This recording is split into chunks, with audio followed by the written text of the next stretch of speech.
Bienvenue sur Stratpol, nous sommes toujours à Moscou et aujourd'hui nous recevons Laurent Braillard. Laurent Braillard, bonjour. Bonjour Xavier. Nous nous connaissons depuis le mois de novembre 2015 lors de ma première venue dans le Donbass, mais vous y étiez arrivé depuis plus longtemps que ça et vous y agissiez en tant que journaliste. Est-ce que vous pouvez nous parler un peu de votre arrivée dans le Donbass et comment vous avez été un des premiers en fait français à faire être un grand reporter de guerre dans la zone du Donbass? Alors c'est un petit peu, c'est une longue histoire, mais on va essayer d'être assez concis et rapide. Mon épouse est russe, j'ai émigré en Russie en 2010. Par un pur hasard, je suis rentré, j'ai travaillé pour un média russe, d'abord comme correcteur, puis auteur, puis reporter. J'ai écrit un bouquin. Ensuite, quand le Maïdan est arrivé, j'ai écrit un premier livre qui est l'Ukraine, le royaume de la désinformation. On m'a invité à Donetsk dans un congrès en mai 2015. Et ce que j'ai vu m'a tellement choqué que j'ai décidé de donner un an de ma vie. Et j'ai, à ce moment-là, en tant qu'activiste, et puis je suis parti à l'aventure avec des fonds privés. Ma famille et mes amis m'ont financé ce voyage avec peu d'argent d'ailleurs. Et ensuite, je suis arrivé ferme en juillet 2015. D'accord. Donc peu de temps avant que vous arriviez. Mais au départ j'étais journaliste, mais aussi humanitaire, et aussi j'ai aidé sur plusieurs autres fronts, comme celui de la francophonie. Oui, d'ailleurs, les associations humanitaires qui m'avaient invité à venir, donc il y avait France Donbass Solidarité et ensuite Ouest-Est, effectivement, les contacts qu'on a sur place, que ce soit vous, que ce soit Christelle Néant, en fait, vous faites à la fois votre boulot de grand reporter et en même temps vous êtes fixeur pour des associations humanitaires. Parce qu'avec les accréditations militaires, elles nous permettaient de passer cette aide humanitaire sur le front, parce que dans la zone grise, la zone du front, énormément de civils, jusqu'à présent encore, vivaient dans des conditions terribles. Et donc du coup, avec ces accréditations, ça nous permettait de passer ce que vous, associations et humanitaires et activistes, vous achetiez. On n'est pas là aujourd'hui pour parler de l'humanitaire, on est là pour parler d'un sujet extrêmement dur, extrêmement triste. Et je n'aime pas, moi, personnellement, en parler parce que on tombe facilement dans le pathos et j'aime bien qu'on reste rationnel sur ces thèmes, mais je pense qu'à l'heure actuelle, on n'a pas le choix. Ce sujet, c'est la torture, puisque vous avez, en 2015, été le témoin, enfin en tout cas, vous avez pu entendre le témoignage de personnes qui se sont faites torturer dans les prisons ukro-nazis, les prisons kieviennes. Donc vous avez amassé une documentation extrêmement importante qui, j'espère, servira d'ailleurs dans ce petit Nuremberg qui aura lieu. A priori, c'est déjà en train de se mettre en place au niveau du Parlement russe. Le parquet russe travaille là-dessus pour juger tous les crimes qui ont été commis, non seulement dans la période récente qui a démarré depuis le mois de février, mais également depuis 8 ans, puisqu'en fait, ça fait 8 ans que Kiev torture ses propres citoyens, ou ceux qui l'étaient en tout cas jusqu'au mois de février. Et vous, donc, vous avez pu auditionner différentes personnes qui ont subi cette torture. Vous en avez auditionné. Dites-nous un peu comment ça s'est passé, combien avez-vous eu de témoignages et comment ça se fait que vous avez été mis en contact avec des gens comme ça? Ça se fait en plusieurs. Pourquoi je suis parti Je suis parti en grande partie à cause du massacre d'Odessa. Moi, c'est ça qui m'a fait le choc le plus important chez moi dans mon esprit, c'était Odessa. Donc quand je suis parti dans le Donbass, c'était aussi pour témoigner de ces choses abominables qui ont été commises par l'Ukraine de Kiev, du Maïdan, de l'Euromaïdan, on disait à l'époque. J'ai cherché les témoins très rapidement. Donc j'ai eu 3 possibilités pour moi de les approcher. D'abord la rencontre fortuite, ça m'est arrivé, de tomber sur des gens dans des villages, dans la ville de Donetsk qui ont voulu me parler. Et après, il y a des gens qui ont commencé, comme je suis resté quand même 1 an, j'en ai parlé à un tas de gens et je me suis fait beaucoup d'amis et des miliciens, des activistes, des médecins, des humanitaires qui m'ont dit « Ah là, tu vas trouver quelqu'un qui va pouvoir te parler, etc. » Et ensuite, donc ça c'est peut-être une dizaine de personnes que j'ai rencontrées, qui ont été torturées. Et ensuite, c'est par le gouvernement. Donc à l'époque, c'était la présidence de Zakharchenko. Et il y avait des échanges de prisonniers politiques torturés dans les prisons ukrainiennes, les prisons secrètes ukrainiennes, qui étaient échangées via la Croix-Rouge et l'ONU avec des soldats ukrainiens faits prisonniers par le Donbass. Donc ils étaient débriefés et on m'a donné l'autorisation de les voir. Donc j'ai fait deux groupes, un groupe de 6 Et ensuite plusieurs autres, un monsieur Vitali un petit peu à part, un autre encore, enfin en tout une quinzaine de personnes. Dans ma mémoire c'était moins, mais maintenant que j'ai remué un peu les archives avant de faire cette interview, c'est une quinzaine à peu près. Mais qui sont l'arbre qui... Et vous les avez enregistrés? Pas tous, parce qu'ils avaient pour beaucoup... alors j'ai filmé ce que j'ai pu, Ouais. j'ai les papiers de ceux qui ont bien voulu me le donner, mais ils avaient une peur très grande de représailles. Alors, pour plusieurs raisons. Déjà, représailles si la guerre était perdue. Donc, il y en avait qui, à ce moment-là, avaient peur. Il faut se rappeler qu'on est en 2015 Ouais. et en 2016. Donc, on est sous la menace d'une grande offensive ukrainienne qui, de toute façon, serait venue un jour ou l'autre. Et ensuite, beaucoup avaient encore de la famille en Ukraine. Donc, il faut quand même savoir qu'en Ukraine, il y a une police politique qui s'appelle le SBU. C'est une police importante, qui a plus de 30 000 hommes, 30 000 agents du SBU. C'est une police... c'est la police, moi que je l'appelle police politique, on peut la comparer à la Securitate de Ceausescu ou à la Stasi. Ouais. C'est une police qui surveille les habitants et qui, sans procès, les arrête et qui possède des bâtiments où est pratiquée la torture, peut enlever n'importe qui à n'importe quel moment. Oui, d'ailleurs, c'était la réforme qu'avait fait Poroshenko, je me souviens, quand on était passé de l'ATO, donc antiterrorisme, Voilà. à l'OOS. Voilà. Qui a légalisé l'absence de loi en fait en Ukraine. Exactement. Ouais. Donc moi, j'ai eu la chance par ce biais de rencontrer ces gens-là. Donc par trois, on va dire, moyens principaux. Le hasard, des activistes et des gens qui m'ont guidé vers ces gens-là, et ensuite les échanges. Donc on va pas aborder tous les cas de personnes que vous interviewez. Ce qu'il faut savoir, c'est que cette documentation, vous l'avez, qu'elle est à disposition et que vous pourrez, le cas échéant, être témoin ou présenter vos recherches dans ce petit Nuremberg que nous souhaitons tous de nos voeux. On va quand même s'attacher à quelques personnalités qui sont les plus marquantes, dont on a discuté, qu'on a choisi ensemble. La première, c'est Natacha. Et Natacha, elle relevait les compteurs à gaz, si j'ai bien compris. Oui, alors c'est en fait la dernière que j'ai interviewée, je crois, en avril 2016. Cette femme, en fait, elle a une petite mobilette, elle travaille pour l'équivalent d'EDF-GDF dans le Donbass.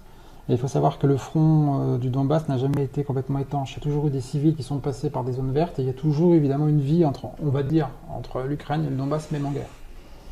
Et cette dame a une petite mobilette et faisait le front. Donc elle était connue des soldats, d'un côté comme de l'autre. Et c'est son métier, sauf que dans l'armée ukrainienne, il y a des unités qui... donc il y a des bataillons spéciaux néo-nazis, mais il y a aussi parfois des unités qui sont issues du Pravi Sector. Ça peut être une compagnie. C'est des unités dont on ne parle jamais. Donc quand on parle par exemple de néo-nazis du régiment Azov, mais il y a bien plus d'unités d'ultranationalistes et de nazis dans l'armée ukrainienne. Et elle a eu le malheur de tomber sur une unité comme ça, qui était basée à Kramatorsk. Alors bien sûr, ils l'ont arrêtée, ils ont décidé qu'elle était espionne, et cette dame avait à peu près mon âge. Donc c'est ça qui m'a beaucoup marqué, puisqu'elle a mon âge, et quand je l'ai vue, quand elle est venue dans mon bureau, je lui ai donné 65 ans. Alors moi j'en avais 44 à ce moment-là, et quand elle m'a dit son âge, je ne l'ai pas cru.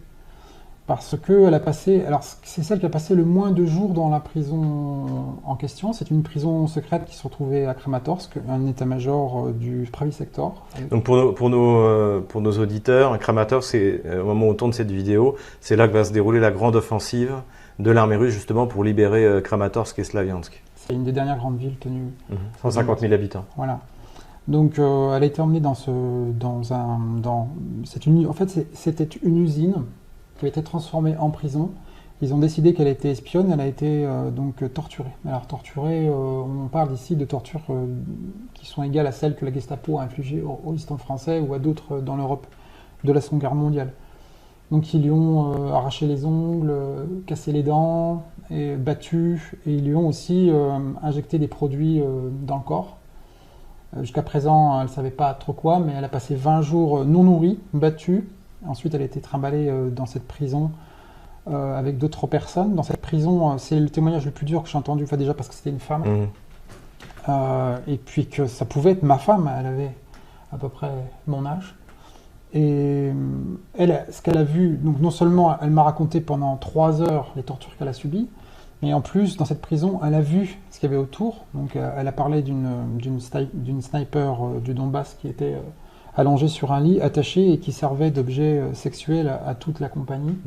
Et qui, pendant des jours, appelait sa maman et qui appelait même à ce qu'on l'achève. Voilà. Donc, elle a vécu dans cette ambiance. Elle a été dans des cellules où il y avait des traces de sang au mur. Il y avait des exécutions. Elle a aussi entendu des exécutions. Ils ont fait semblant de l'exécuter, elle et d'autres, à de nombreuses reprises, dans des mascarades où on les aligne au mur, on charge les armes et ils croient que ça leur est venu. Hein. Alors quand vous avez des traces de cervelle et de sang au mur, vous pouvez penser que votre heure effectivement est arrivée. Pour les briser psychologiquement. Donc suite à... ça a duré 20 jours. Donc on imagine comme le temps est très long, sans être quasiment nourri et sans prendre de douche ni rien du tout. Alors vous imaginez quand vous a arraché les ongles, quand vous n'avez plus de dents. Et puis elle a eu une chance incroyable, c'est qu'il y a eu un échange qui a été fait, et donc elle a été échangée. Par contre, elle n'a pas été elle-même souillée, pour une simple et bonne raison. Je m'excuse de ce que je vais dire, mais elle n'était pas belle. Et était même plutôt vilaine, excusez-moi du terme, mais ça lui a sans doute sauvé la vie et sauvé des derniers outrages. Mais, bon. Mais elle n'avait rien fait, elle n'était pas une résistante, elle n'était pas... Non. C'est ça. Elle était juste là au mauvais moment. Et russe. Et russe. Parce qu'évidemment... Mais russe de passeport ou russe ethniquement? Russe ethniquement. D'accord. Elle était du Donbass, je ne me souviens plus de quelle ville exactement, je pourrais la retrouver, mais c'était vraiment une habitante du cru. D'accord. Quand ces gars du Pravi Sector, ils l'arrêtent, ils veulent faire du mal. Alors l'espionne dans sa petite mobilette qui a des papiers, alors elle a essayé de prouver ce qu'elle disait. Elle a sorti ses papiers, elle avait des ordres de mission, etc. Ils n'ont rien voulu savoir, c'était juste dans la folie humaine. Et ces on gens... voit ce qu'ils font aujourd'hui à Mariupol, mais on est dans la même... On est dans la même veine. Donc, voilà un premier cas terrible à entendre que j'ai... Donc elle n'était pas résistante, mais le cas suivant dont on va parler, Oleg, donc de Mariupol, lui était résistant et s'est fait attraper. Qu'est-ce qui s'est passé avec lui? Alors lui, c'est le premier que j'ai rencontré. Donc on est, de mémoire, on est en septembre 2015. Donc je viens à peine d'arriver. Et lui, j'ai eu du mal à l'interviewer parce que il a passé 14 mois dans une prison secrète à Zaporozhye. Lui, il est de Mariupol. Il a une femme et puis un enfant. Il vit tout à fait normalement. C'est quelqu'un sans histoire. Le Donbassien, enfin l'Ukrainien, entre guillemets, lambda. Et même le Maïdan ne l'intéresse pas. Il ne comprend pas ce qui va se passer. Mais quand le massacre d'Odessa commence, là, il se dit il y a quelque chose. Et quand ils interdisent le 9 mai, les célébrations du 9 mai, parce qu'en Russie et dans le monde slave, on fête le 9 mai et pas le 8 mai, parce qu'ils ont signé la paix à Berlin. Avec le décalage horaire. À 23h quelque chose, il y a une heure de décalage. En Russie, il était déjà le 9 mai. Donc ils interdisent les festivités du 9 mai, et aussi parce que ce qu'ils veulent interdire, c'est aussi la victoire contre le nazisme, il faut quand même le dire. Donc eux, ils sont choqués, ils descendent dans la rue par milliers, et ils commencent de manifester, sauf que là arrive le régiment Azov, des forces du SBU, la fameuse police politique, des forces policières et d'autres compagnies de défense. Alors à l'époque, on les appelait les compagnies de défense du Maïdan. Donc c'est des groupements qui ont été formés de pauvres gars en cerveau amolli et qui étaient payés souvent issus de tous les partis d'extrême droite, du Pravi Sector, du Marteau Blanc, de Svoboda, etc., qui se sont engagés dans ces unités et en fait ils se sont jetés sur cette population. Donc ils ont tué officiellement ce jour-là une centaine de personnes, mais moi, vu les témoignages que j'ai faits, je pense peut-être 5 ou 600. Et ils ont agressé la population, ils leur ont sauté dessus et ils ont poursuivi ces gens pendant plusieurs jours. Et Oleg, évidemment, là, s'est dit, il faut qu'on prenne les armes. Donc il est rentré en résistance, il a survécu, lui, il n'a pas été tué ce jour-là. Et pendant encore, il a été arrêté au mois de juin. Donc il n'a pas pu résister longtemps, comme on voit. Mais il a eu le temps, quand même, de s'organiser avec des camarades. D'ailleurs, ils ont tous été dénoncés, attrapés, voilà. Et ils ont tenté, ces gens-là, de faire ce que font fait les résistants français en 1943-44, c'est-à-dire de communiquer avec le Donbass pour leur fournir des informations sur les troupes, enfin voilà, ce genre de choses. D'ailleurs, ce qui est intéressant, c'est que juste avant que les opérations militaires russes commencent, il y avait eu un reportage sur Vice News, donc chaîne pro-Maïdan, Atlantis, etc. Et un un des membres des bataillons de représailles, on avait mis l'extrait d'ailleurs dans une de nos vidéos sur Stratpol, expliquait que de toute manière, il savait très bien que dans le Donbass, les gens envoyaient des communications aux armées des républiques populaires pour leur indiquer où se trouvaient les unités, parce que tous ces gens pro-nazis. étaient pro-russes. Donc il est arrêté. Alors il est arrêté en présence de sa femme. Sa femme le raconte. Je vais pas tout raconter. Je vais essayer d'aller plus vite. Enfin, en gros, il est arrêté par 5 hommes qui sont du SBU. Il y a un officier, un lieutenant-colonel. Il est emmené dans une prison donc à Mariupol où il va être torturé pendant plusieurs jours. Et les 5 hommes qui sont venus l'arrêter, il y en a 4 qui ne parlent pas l'ukrainien et qui ne parlent que l'anglais. Donc les mercenaires étrangers, c'est pas une nouveauté de la situation actuelle. Non. Et là, on est en 2014. Il parle polonais, balte, il a pu identifier Il parlait anglais. Anglais. Et alors par contre, hélas, ce monsieur et sa femme qui étaient présentes, bon, le petit garçon, bon, il avait que 9 ans, je crois, bon, voilà, mais ne pouvaient pas me dire quel accent il pouvait s'agir parce qu'ils ne parlaient pas anglais eux-mêmes. Donc la seule information de sûr que j'ai, ils parlaient anglais, ils ne parlaient que l'anglais, et les tortures se sont déroulées au début sous le commandement de ces gens-là, enfin, ils le torturaient eux-mêmes. Et en fait, ils étaient cagoulés, hein, donc il n'a pas vu leur visage ni quoi que ce soit, ils n'avaient pas de nom. Et il a très vite été... on lui a mis un sac sur la tête, et ensuite il n'a pas vu ses bourreaux. Tout s'est déroulé, il avait ce sac sur la tête, et les tortures et l'intervention. C'est Guantanamo. Oui. Donc moi je laisse les gens se faire leur opinion, mais moi j'ai aussi mon opinion, mais du moins on ne va pas... Les faits. Voilà. Restons sur les faits. Exactement. Mais en tout cas, ces hommes existent, l'ont torturé, ne parlent pas l'ukrainien, sont déguisés avec des uniformes du SBU ukrainien et ils n'ont rien à faire là, ça c'est clair, et sont des spécialistes de la torture, voilà ce qu'on peut dire. Donc lui, après, alors c'est toujours la mascarade, c'est-à-dire que comme ils ont été arrêtés, comme vous l'avez signalé, selon l'opération ATO, donc antiterroriste, ils sont des terroristes. Donc la loi ne s'applique pas à eux. Donc sa femme ne saura jamais pendant 14 mois ce qu'est devenu son mari. Ces gens ont été enlevés et ensuite emportés dans des prisons. Et lui, il voit pendant 14 mois... Alors bien sûr, ces tortures vont s'atténuer au fur et à mesure du temps. Mais il y a toujours cette mascarade. On va te fusiller, on fait semblant de te fusiller. Les tortures, c'est un peu toujours les mêmes. Alors il y a la baignoire, l'entonnoir, ça c'est un grand classique gestapiste. Aussi attaché... et hissé par un anneau au plafond, les mains et les bras dans le dos, et battu, alors jamais à la tête, toujours les côtes, les membres, avec des câbles électriques ou des tubes, ce genre de choses, et battu parfois pendant des heures, et les empêcher de dormir, et ensuite des prisons où les conditions étaient extrêmement dures, c'est-à-dire très peu de nourriture, 14 ou 15 dans une pièce qui est grande comme une grosse salle de bain. Donc on peut pas, à 15, il ne peut pas dormir tous couchés. Juste un seau pour faire ses besoins, et tout ça pendant 14 mois. Donc on imagine bien les conditions. En sachant qu'il y en a, lui me raconte que certaines des personnes qui étaient là sont devenues folles. On devient fou. Parce qu'on ne sait pas si on va survivre. Et certains ont disparu. Un autre résistant, d'ailleurs, avait appris par cœur le nom de tous les gars qu'il rencontrait pour pouvoir témoigner après s'il survivait. Ah oui.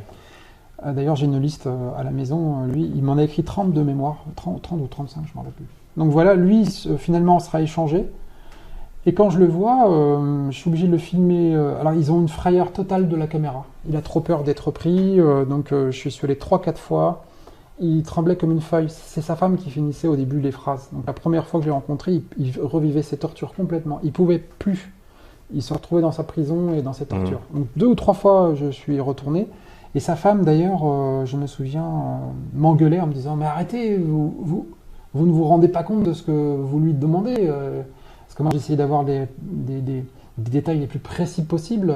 Mais lui, voilà, il était dans ses tortures abominables, c'était très difficile. Et au bout du compte, lui n'a pas voulu ni que je le filme, et finalement, je l'ai filmé de dos dans la 3e interview où je l'ai rencontré, et là on a pu tirer le jeu. Mais ça, j'ai gardé précieusement et je l'ai jamais publié. Ouais. Et j'avais promis de ne pas publier quoi que ce soit tant que la guerre ne serait pas finie. D'accord. Pour lui. D'accord. Voilà. Donc c'était très difficile. Ceux qui ont voulu me parler ont été très courageux parce que c'est revivre leur torture, c'est prendre un risque finalement. En cas de guerre perdue, même si moi je savais que la guerre ne serait pas perdue, mais en tout cas pour eux, on peut comprendre dans la terreur. Et ensuite, des leurs, c'est-à-dire, ils ont peut-être des cousins, des frères et sœurs. Quand on était allé sur le front, alors ça n'avait pas été en novembre 2015, mais ça avait été au mois de mai 2016. Oui. On avait visité une unité sur le front, c'était que des gens de Mariupol. Oui. Et bien sûr, il n'y a absolument aucune photo, rien, Non. parce que il y en a un, le capitaine qui commandait l'unité, sa femme et ses 2 enfants étaient encore à Mariupol. Oui, parce que ce que les gens doivent vraiment comprendre, c'est que Mariupol, c'est la ville de la résistance du Donbass. Oui. Quand on parle de martyrs, c'est le martyr inversé, là. Ouais. Ils ont résisté contre l'oppression et ça me fait beaucoup. Oui, parce que ce qui est vrai, tout le monde connaît le massacre d'Odessa, notamment grâce au documentaire Les masques d'Odessa. Oui. Mais personne ne connaît le massacre de Mariupol qui a eu lieu 7 jours après et qui a fait plus de morts. Alors, j'avais oublié de dire que Oleg a fait des relevés des fausses communes de ce massacre. Oui. Parce qu'il a bien fallu qu'il fasse quelque chose des corps. Et d'autres résistants m'ont parlé de crématoires ambulants qu'ils ont amenés parce qu'à un moment donné, ils en ont tué tellement que... Quand on parle ici, quand je parle de torture, j'ai dit que j'en avais interviewé 15, mais les faits qu'ils me racontent, mais c'est un système qui est généralisé dans toute l'Ukraine, ce sont des centaines, voire des milliers de victimes. Et je veux que ça soit entendu par tous. C'est pas seulement 3 paysans, 3 résistants dans un coin Voilà, c'est vraiment très important. Et moi-même, je ne sais pas, je ne peux pas donner de chiffres, mais les tortures commises par le SBU pendant 8 ans dans toutes les villes d'Ukraine, alors bien sûr beaucoup plus à l'Est, sont très très importantes. Et le nombre de prisonniers était très important, par centaines, par milliers. Et combien sont morts, là, l'avenir le dira. Il y a eu un autre homme également de Mariupol, oui. Qu'on appellera Vitali, celui-là. Oui, alors on peut l'appeler, c'est son vrai nom, oui, parce que... Ah, c'est son vrai nom, oui. Lui, j'ai ses papiers, et lui m'a donné tout. Et lui, je l'ai filmé, photographié, j'ai ses papiers d'identité, c'est exactement son nom. D'accord, lui pourra témoigner ouvertement oui. Dans ce prochain procès de Nuremberg. Mm-hmm. Donc, qu'est-ce qui lui est arrivé à lui? C'est aussi un résistant. Alors, en fait, c'est quelqu'un qui... alors, comme Oleg, alors lui, il est chauffeur-livreur. Et le Maïdan et la politique, ça ne l'intéresse pas, mais du tout. Et même, il est plutôt favorable au Maïdan, quelque part.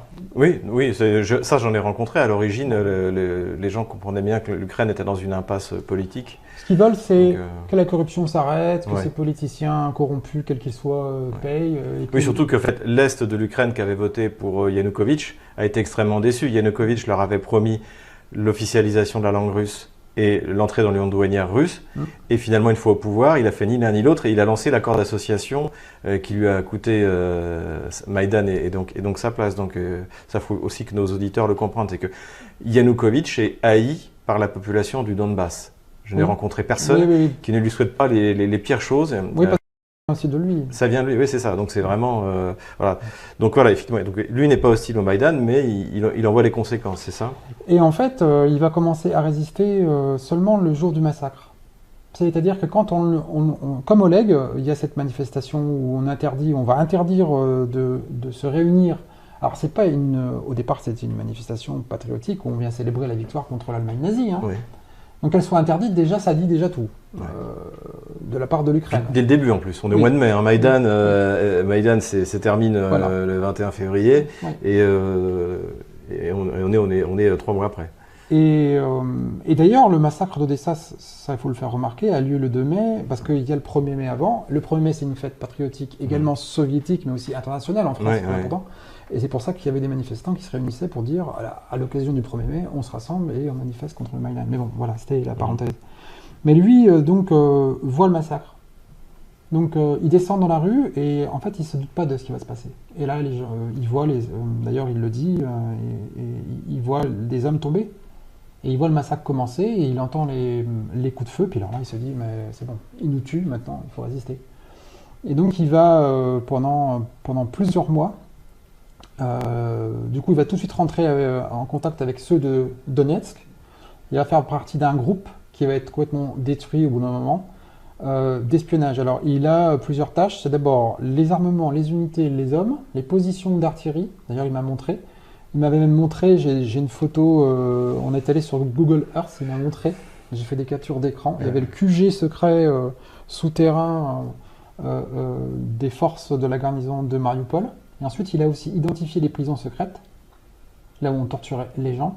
Et ensuite, il a identifié il a géolocalisé plusieurs des fosses communes et aussi d'autres endroits où... parce que il y a les charniers, mais ensuite, ils ont tué beaucoup de gens individuellement, entre guillemets. 2 par-ci, 1 par-là, 3 par-ici, et il a fallu qu'ils s'en débarrassent. Donc c'est lui le premier qui m'a parlé des presses à auto. Donc Qu'est-ce que c'est que ça, les presses à auto? une fois qu'ils avaient tué un résistant qu'il avait torturé, qu'il l'avait zigouillé, excusez-moi du mot, mais c'est vraiment ça, il les emmenait dans une casse auto, où il les plaçait dans une voiture, et il mettait en action la presse à auto de la casse, pour réduire le corps en bouillie dans un petit cube. Ouais. Et il m'a montré où il se débarrassait des corps, parce que du coup, tout ça se faisait évidemment en secret, parce que même si c'est l'Ukraine du Maïdan et des tortures, d'ailleurs il ne faut pas que ça se sache, et en plus ils savent très bien que tout autour c'est tous des gens qui sont russes, on est à Mariupol. Donc ils ont tenté de camoufler tout ça, et là ils jetaient les résidus, on va dire ça comme ça, dans des puits de mine. Donc j'ai identifié 2 ou 3 puits de mine et 3 zones grâce à lui où il y a je ne sais pas combien de cadavres, on le saura quand on va ouvrir, et dans des puits de mine par ailleurs, et dans des trous d'eau aussi. Parce ils les plombaient aussi, voilà, ils se sont débarrassés des corps comme ils ont pu. Sans doute que les crématoires ambulants qu'ils ont tenté, ça par contre c'est une hypothèse, d'utiliser étaient trop voyants, et surtout l'odeur, etc. Bon, voilà. Ils ont dû faire autrement. Voilà, donc lui, son témoignage est terrible, il a été arrêté.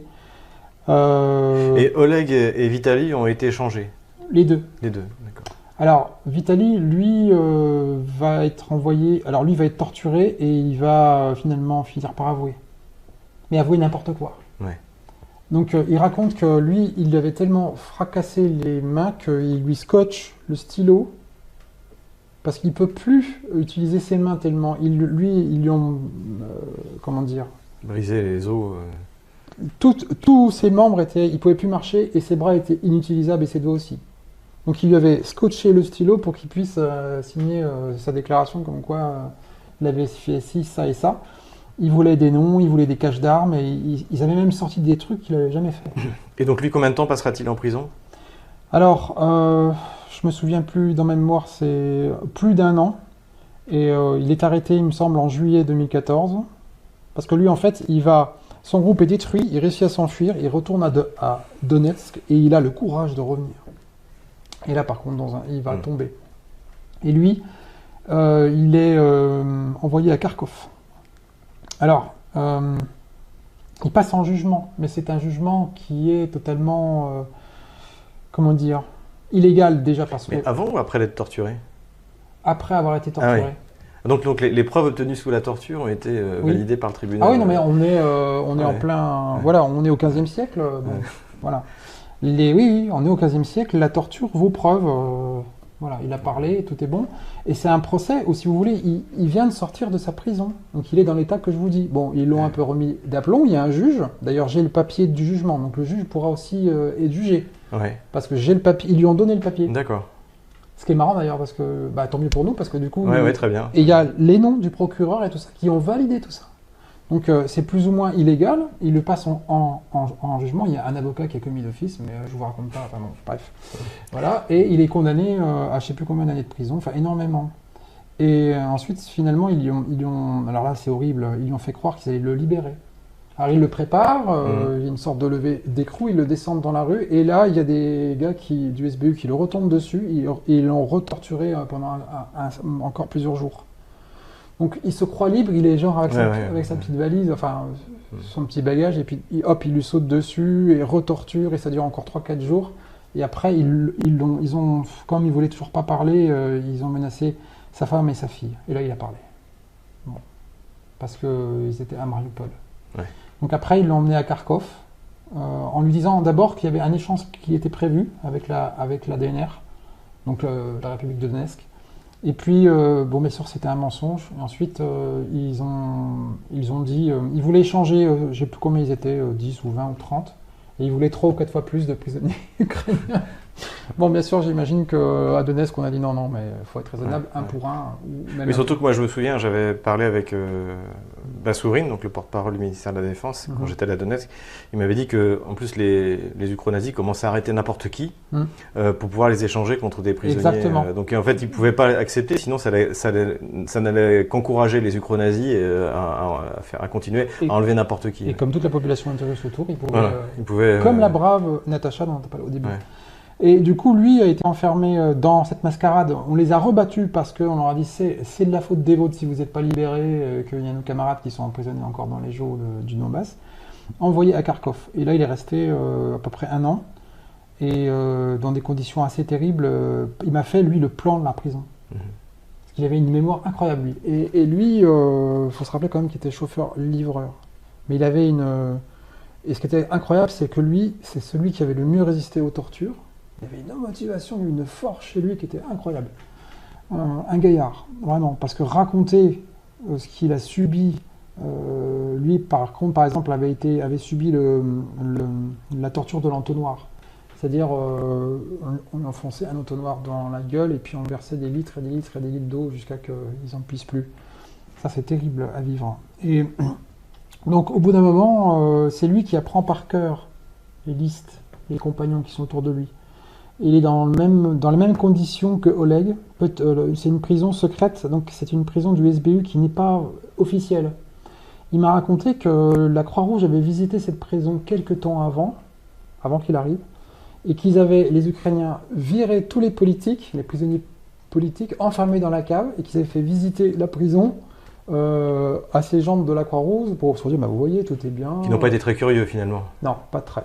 Ouais. C'est comme l'OSCE en fait. Oui, et comme l'ONU. Parce qu'il faut dire quelque chose, c'est que tous les gens là dont je vous parle qui ont été échangés ont été débriefés par la Croix-Rouge. Et je vais même le dire le nom pour la première fois vraiment. Cette dame, elle s'appelle Charline Franz. Elle est suissesse. Et elle sait tout ce que je sais, elle les a interrogés et j'ai essayé de l'interviewer, de l'approcher, elle n'a jamais voulu me parler. Elle est la Croix-Rouge. Oui, la Croix-Rouge sait, et il y avait un monsieur de l'ONU, un Français.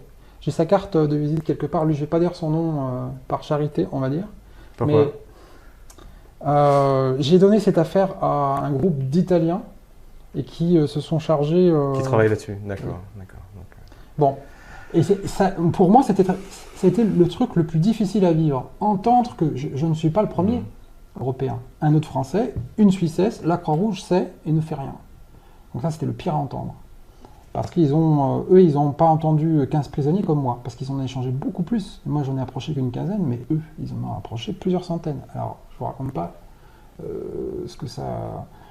la masse de documents, de témoignages, de tortures, de souffrances que ça fait. C'est énorme, parce qu'il y a eu plusieurs échanges. Quand je suis parti en juin-juillet 2016, il venait d'avoir un autre échange où j'ai pas participé. Et ça continue après. Dernier cas dont je voudrais parler, donc c'est encore une femme cette fois. Donc c'est Olga. C'est son vrai nom Non, c'est d'accord. Elle n'a jamais voulu. D'accord. Qu'est-ce qui lui arrive à elle? C'est une survivante, c'est ça? Oui. Alors elle, je vais quand même dire par qui je l'approche. C'est que à la base, il y a un jour un monsieur qui se présente dans mon bureau et qui me dit voilà, je m'appelle Yevgeny, je suis un ancien milicien, je guide des jeunes musiciens à l'arrière du front pour faire des concerts pour les soldats. Moi, je comprends pas ce qu'il veut. Finalement, je le suis et on va devenir de très bons amis. Il va m'emmener sur le front dans plein de concerts. Et moi, ça m'a permis d'interviewer énormément de gens sur l'arrière du front et d'aller dans tout le Donbass, sur toute la ligne de front. Et ça a duré tout l'hiver. Yevgeny, bien sûr, avec son statut d'ancien milicien et également avec son groupe de musiciens, là, eh bien, il connaissait tout le monde. Et un jour, il m'a dit, je vais te présenter quelqu'un. Donc, il m'a emmené. C'est à côté de Kirovskoye. Une ville qui a été sous le feu de l'artillerie ukrainienne pendant longtemps, et puis dans la bataille de l'hiver de Debaltsevo, elle a été ensuite libérée, enfin le danger s'est écarté. Et cette femme a accepté de parler. Mais Yevgeny a dû lui parler pendant des semaines pour qu'elle accepte de me rencontrer. Parce qu'elle était vraiment dans la terreur absolue de parler. Elle m'a parlé même de dos. Elle ne pouvait pas me regarder. Et même après, elle s'est tournée, elle regardait le sol parce que elle avait presque honte de me raconter ce qui allait suivre. Elle habitait donc dans un petit village à côté de cette ville. C'est une ville qui fait à peu près 30 000 habitants. Et elle vivait paisiblement. C'est une dame qui avait un fils de 25 ans, voilà, qui était, il me semble, veuve, oui. Et elle était sur la route du bataillon Haïdar, mais elle ne le savait pas. Alors le bataillon Haïdar, on n'en parle jamais, enfin pas souvent. Maintenant, on parle que de Azov, mais il y a une dizaine de bataillons spéciaux. Oui, Dniepradine, Azov, Tornado, Donbass, etc. Puis après, toutes les compagnies dont j'ai parlé avant, qui sont comme Northside à Kharkov, et non, il y en a plein, il y en a plein. Donc elle ne se doute pas, elle sait que les Ukrainiens arrivent, mais elle a confiance dans les soldats. Elle ne s'imagine pas que le bataillon qui arrive, c'est Haïdar, et c'est des néo-nazis, et Haïdar avec des gens du Pravi Sector, et à l'époque, dans ce il y a la députée de la Rada, Savchenko, qui est dans le bataillon. Ils arrivent dans ce village, et en fait, ils ont tout de suite attaqué le village. Mais dans le village, il ne reste plus que des personnes âgées, des jeunes, des femmes et des enfants. Et en fait, elle a compris ce qui allait se passer, donc elle s'est cachée dans sa maison. Alors c'est les petites, un peu datcha, je vais dire, isba, du temps passé, donc il n'y a qu'un étage, il n'y a que le rez-de-chaussée. Elle a réussi à se planquer sous le toit, et elle est restée 2 jours sous ce toit. Alors dans l'article écrit que je fais, je ne peux pas raconter tout ça. Donc là, c'est la première fois que je vais le raconter presque, enfin en entier, enfin en essayant quand même de résumer. Mais ce qu'elle m'a dit pendant 2 heures, j'ai parfois passé des nuits, j'en ai parfois pas dormi pendant plusieurs mois de ce genre de témoignages et d'autres, et vraiment ça c'était compliqué à entendre. Et elle était dans un stress énorme quand elle m'a raconté ça. Elle est restée donc 2 jours sous ce toit, et elle a donc entendu, parce que c'est un hameau, donc c'est pas un grand village, et elle habitait à côté de la maison commune. Alors dans ce genre de village, comme on est allé avec vous, Xavier, à Spartak, vous vous souvenez, c'est pas très grand. Donc il peut y avoir un bâtiment, une école, bon voilà. Donc elle habite à côté, et donc en fait, ils ont fait prisonnier plusieurs jeunes, qui étaient, parce qu'il faut se souvenir que tous les hommes ne se sont pas insurgés dans le Donbass. Et là, c'est des jeunes de, je sais pas, 17, 18 ans, 19 ans. Et ils les ont emmenés dans cette maison commune, ainsi qu'une femme enceinte. Et ils ont tué tous les autres. Alors, évidemment, elle était réfugiée, donc elle a entendu tout ça. Et elle a entendu crier, hurler à la mort ces 3 jeunes soldats, plus la jeune femme, pendant toute la nuit. Donc on imagine l'horreur de ce qu'ils leur ont fait, parce qu'ils les ont torturés à mort pendant tout ce temps. Au petit matin, il n'y avait plus personne, hein. Et elle a fait l'erreur de descendre. Alors, après, ils sont partis. Elle était tellement terrorisée qu'elle est restée 2 jours à la limite de je vais mourir de soif. Et elle est descendue finalement, et elle a eu le malheur d'aller voir. Et bon, elle a vu l'horreur de l'horreur, et ils ont continué sur un hameau qui est un peu plus loin, qui s'appelle Kommunar. Et là, il n'y a plus personne il n'y a pas de survivants. Donc elle le dit elle-même, on n'a plus jamais entendu, elle dit ces mots-là, on n'a plus jamais entendu parler de ces gens. Là, tout le monde est passé au fil de l'épée. Parce qu'elle, au moins, elle a survécu, elle peut raconter. Donc là, on est c'est exactement les Einsatzgruppen de l'armée allemande qui sont derrière les unités de la Wehrmacht et des SS, et qui passent au fil de l'épée, qui cherchent. Alors, on dit. Qui d'ailleurs, à l'époque, à partir de 1941, ont reçu le soutien enthousiaste des bandéristes de l'ouest de l'Ukraine. Et également de Lituaniens et de Lettoniens un peu plus haut, et de supplétifs, même biélorusses, nombreux, dont on ne parle jamais. Et de traîtres russes, parce qu'il faut le dire, aussi. De bataillons spéciaux. Donc là, le bataillon Haïdar, elle raconte qu'en fait, ça ne s'est pas passé que dans le massacre. Ils ont pillé. Donc ils ont pris qui les écrans, qui les ordi, les choses qui l'intéressaient, les magasins, la nourriture, l'alcool. Ça, elle le dit tout de suite. Et donc, on est vraiment, c'est une bande de soudards. C'est quelque chose qui est inimaginable au XXIe siècle. C'est les mêmes comportements. Je ne sais pas si, Xavier, vous avez vu ce film avec Omar Sharif, qui raconte cette troupe de mercenaires qui va se réfugier dans un village dans les Alpes avant le massacre de Magdebourg. Et à Magdebourg, comme on sait, les forces, ils ont passé la ville au fil de l'épée, on était au XVIIe siècle. Bon. C'est le même genre de comportement, On tue tout le monde, on prend, on se saoule et on continue. Et ils ont c'est une traînée de sang, ce bataillon. Et Savchenko, ensuite, ça a fait prisonnière. Ils avaient tué. Mais là, elle était mitrailleuse dans un hélicoptère, Savchenko, c'est ça? Non. Quand elle se fait arrêter, non? Ah oui. Ouais. Non, elle a été dans ce bataillon. Mais ouais. Alors, je vais juste faire de la parenthèse. Ouais. Elle a été pilote radio ouais. dans l'aviation ukrainienne. Mais à ce moment-là, elle est membre du bataillon Haïdar, c'est une officière. Moi je croyais qu'elle avait été arrêtée en tant que... Et à ce moment-là, elle est dans l'unité et elle participe à tout ça. Et même, j'ai un témoignage où elle participe à la torture d'un prêtre. Et le prêtre lui-même me dit, j'entends encore sa voix, j'entends encore la voix de Savchenko qui encourageait les gros bras à me torturer. Lui, il l'avait mis sur un banc, ce prêtre. Ils étaient assis à 5 dessus et le supplice de l'entonnoir, pareil. Ensuite, il l'avait hissé, attaché par les mains et battu monstrueusement. Lui, c'était un prêtre qui faisait le front des deux côtés, mais pour son office, donner l'extrême onction, voilà. C'est un aumônier. Voilà. Et il est pris par ceux d'en face, et là, on est dans la guerre de religion. Il est orthodoxe. Ouais. Ils sont catholiques uniates. Ouais. Ou même athées, parce que... Il y a aussi beaucoup de paganisme. Oui. Des photos, on les voit qui dansent autour d'un totem. Exactement. J'ai même vu, moi, il y a pas longtemps, une photo. C'est un gars de Azov. Ils ont pris son téléphone. Il a été tué à Mariupol. Il y a une énorme croix satanique en bois qui fait plusieurs mètres de haut. Et il y a un bûcher. Et on comprend qu'ils vont l'allumer et qu'ils vont faire une messe noire. Je ne sais pas ce qu'ils vont faire, mais voilà. Donc ça, c'est réel. Ce témoignage de cette femme, c'est le plus terrifiant. Et elle n'avait jamais parlé, je tiens à le préciser, à personne. Elle avait trop peur, même à quelqu'un de la DNR.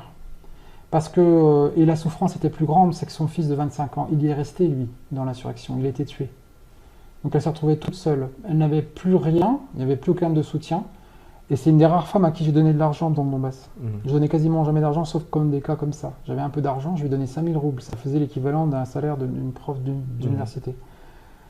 Elle a pleuré. Et après, pendant une demi-heure, on a pleuré tous les deux. Parce qu'il y avait toute l'émotion de ce qu'elle m'avait raconté. Et là même, j'ai du mal. Et c'était ce genre de truc, ça vous mange le cerveau après. Parce que quand vous entendez des gens comme ça, et qu'on vient ensuite, et ça a duré 8 ans. Alors moi, ce dont je témoigne aujourd'hui, c'est... Le dernier témoignage que vous avez reçu, c'était mi-2016 Avant que je parte, en avril-mai 2016, oui. D'accord. Depuis, ils ont eu le temps, hein.